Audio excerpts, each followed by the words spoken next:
Hi, everyone. Welcome to the beginning of the week.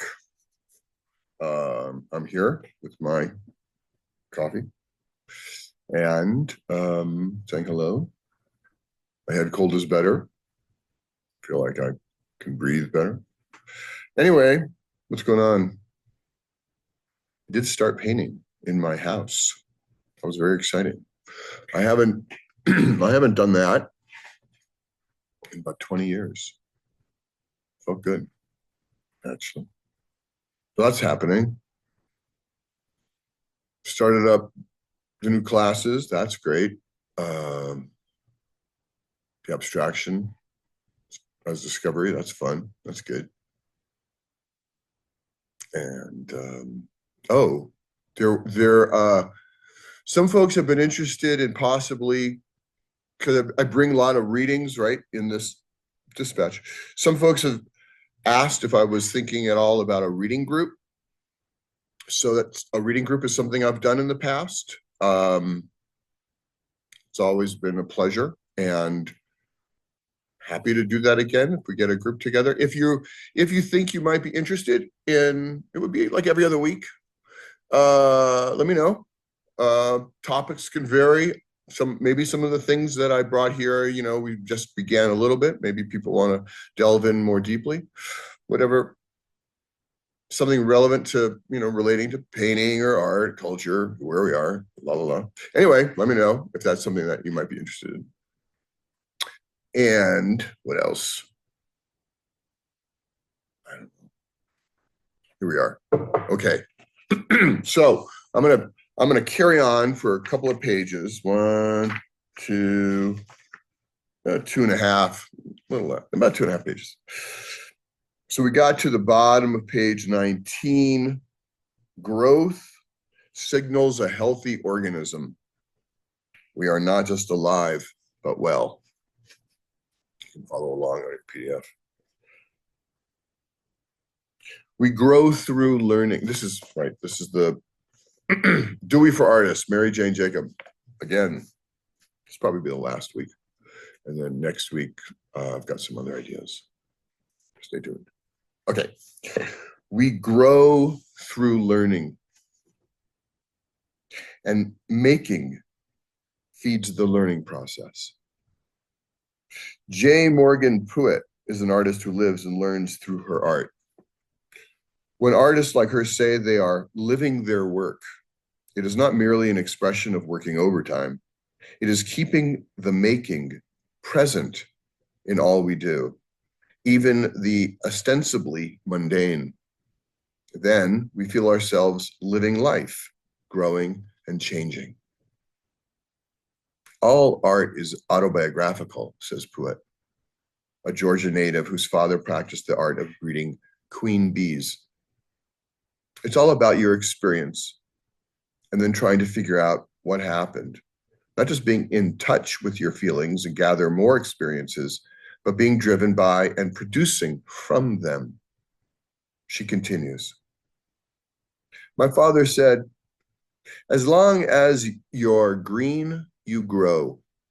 But when you think you're ripe, you begin to rot. I will always have that curiosity. I feel so incomplete, but that's also something I love about us as beings, that incompleteness. It's infinite. It involves all those questions about relations, the environment, living and working. I want to learn more and a better way to do it all. I believe in generosity, sharing ideas. If we can't share ideas, we're doomed. I don't buy into capitalism and things like intellectual property, ideas you own and should not share, and that you can't work with your family and friends. I don't believe we're not supposed to do that. It's so important. As artists, work is our life. We have to weave our lifestyle through it. It is social and political engagement that embodies systems of labor. How we are, how we work together, our behaviors. Most importantly, it involves our relationship to the environment. how we behave on this planet. Being is the practice, and that is social and political, right? Like what we do, for us as painters in the studio, how we are, how we be as we paint affects, of course, the painting, which of course affects whoever's looking at it. Well, that's a social relationship, right? I mean, it's social and that's political. It just is. It's all one actual thing. Okay, back to the book. Dewey advocated just that. We may not be fortunate to have this on the job, but Dewey was clear: only through making our life is meaning made. He struggled with how to name this. He tried occupation, but the connotation of employment was too restrictive. Vocation in his time was identified with manual training schools. Yet he finally landed on this term, derived from vocare, to call. Vocation best conveyed the drive to do, as if told by a voice inside, and it came closest to his idea of a life's work. Making that matters cannot be coerced. That's a lovely line. Making that matters cannot be coerced. It only comes through volition, motivated by the values at stake for the maker. Dewey again used the example of the artisan whose education is more the acquisition.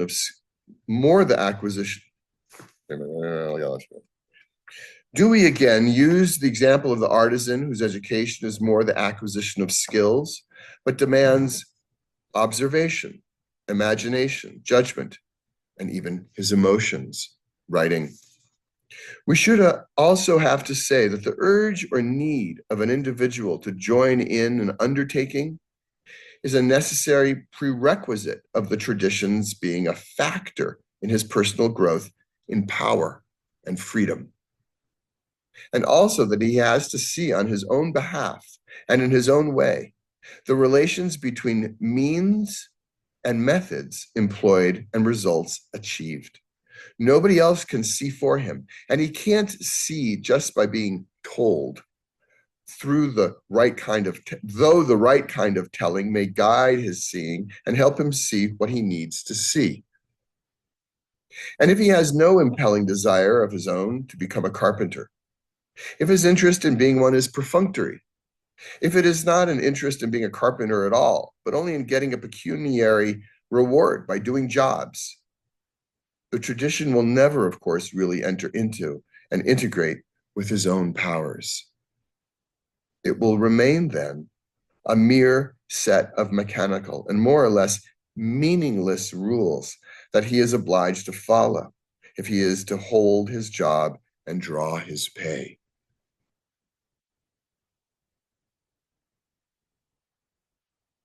That's the end of the quote. What proved to be the essential idea, and perhaps the greatest lesson in Pirsig's book, Art of Zen and the Art of Motorcycle Maintenance, as foretold in its subtitle, An Inquiry into Values, is that you care about what has value to you. And to care about what you do is to enact your values in what you make. You care about what has value to you. And to care about what you do is to enact your values in what you make.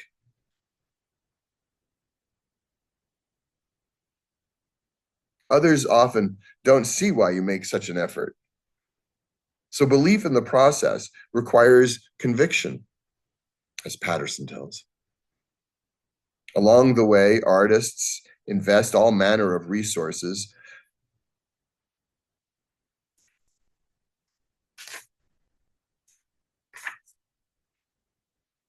time, materials, ideas, emotions, without ever being assured of the rewards.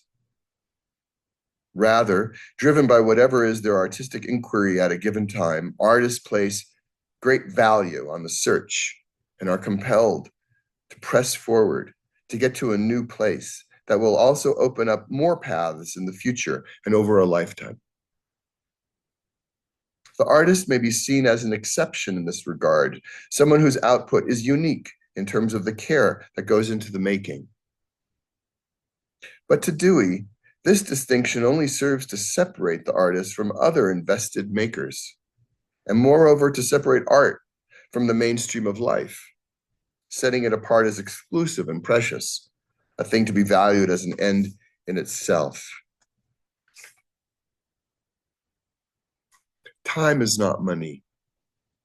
Dewey knew that art, that is, all making invested with care, suffers when put into a capitalist equation. So he emphasized that making must have value for the maker.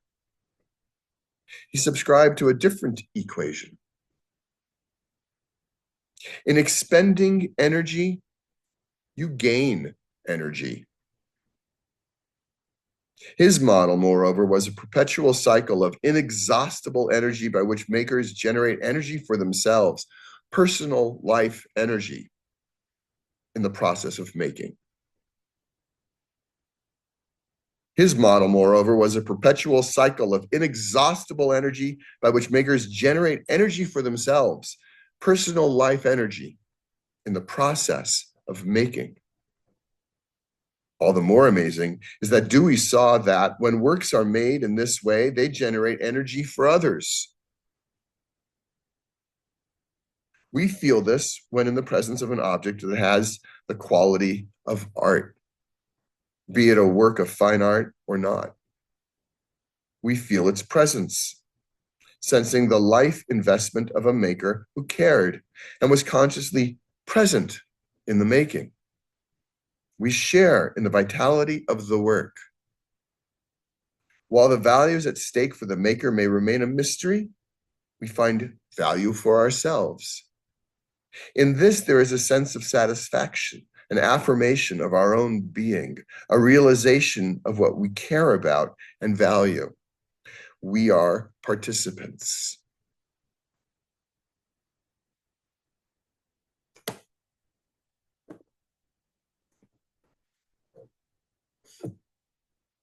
There you go. Okay, I'll stop there. Hope you're all well, painting, drawing, making, doing, living a life. Okay, I'll send this out. Take care, everyone. Be well.